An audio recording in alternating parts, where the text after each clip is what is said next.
The people will, of course, consign to the dustbin of history those who have resigned the seats to which they were elected to the present Lok Sabha.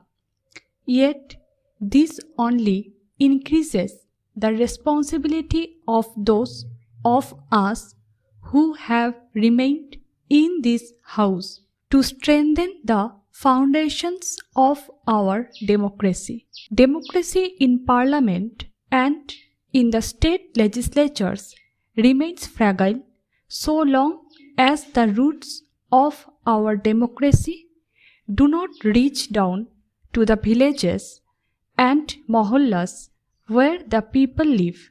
Our constitution detailed the provision for democracy in Parliament and in the state legislatures. Therefore, democracy in these institutions survived every vicissitude and flourished. However, our constitution did not make democracy in local self-government a constitutional obligation, and so democracy in the panchayats and nagarpalikas has withered at the roots. With these two bills, we shall ensure that the democracy at the grassroots lives.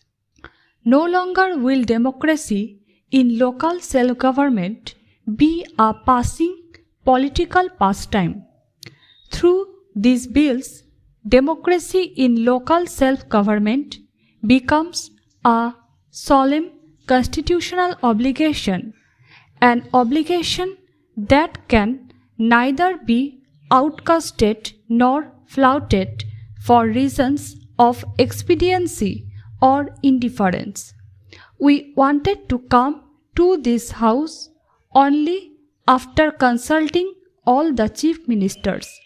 Tragically, but in keeping with their position to avoid democratic discussions, all but two of the non-Congress chief ministers stayed away from the discussions.